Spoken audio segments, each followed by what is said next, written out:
Okay, church. So I am going to pick up reading right where we left off in Revelation 8 yesterday.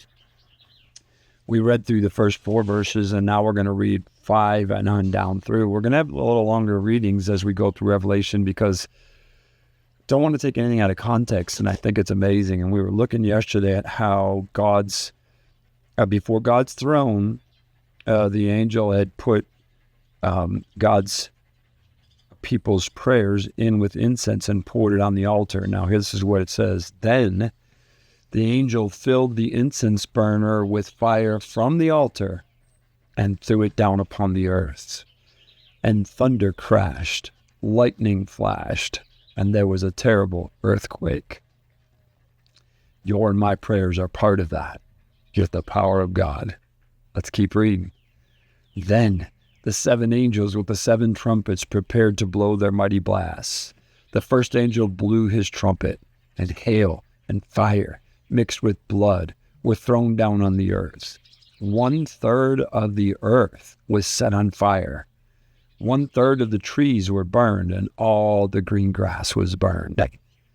Then the second angel blew his trumpet, and a great mountain of fire was thrown into the sea. 1/3 of the water in the sea became blood. 1/3 of all things living in the sea died, and 1/3 of all the ships on the sea were destroyed. Then the third angel blew his trumpet, and a great star fell from the sky, burning like a torch. It fell on 1/3 of the rivers and on the springs of water. The name of the star was Bitterness.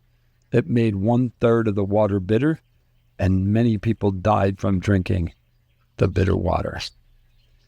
Then the fourth angel blew his trumpet, and 1/3 of the sun was struck, and 1/3 of the moon, and 1/3 of the stars, and they became dark.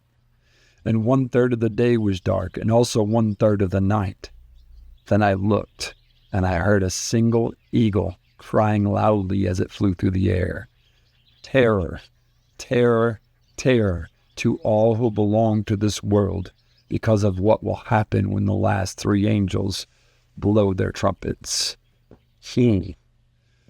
Wow. Okay. So think of the devastation we just read through as these 4 angels blew their trumpets. 1/3 of the earth is completely obliterated. 1/3 of the moon, and 1/3 of the sun and the stars. And I mean, we're talking about a catastrophic event that's never been seen in the history of creation. And yet, at the end of all that, the eagle cries, terror, terror, terror. So what will happen when the next 3 angels blow the trumpets? In other words, you haven't seen nothing yet. Okay, church, so we know our God is powerful. We know our God is a loving God.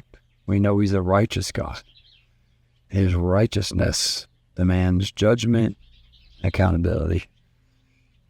And sin has contaminated this world. And human beings have rejected the one and only Savior of the world. And there will be a price to pay. Now, why would we talk about that today? Usually I do devotionals to encourage you in your walk, and this is one as well. You do not want to be a part of the judgment of God. You want to be part of the righteousness of God. You do not want your family to go through the judgment of God. You want them to be part of the righteousness of God. The friends at work, the people that you associate with, it is critically important that we share Jesus with them. They need him desperately. We don't want anyone to have to go through what is coming when the end comes. We need to be his faithful church, his righteous church, and his sharing church. May God bless you today.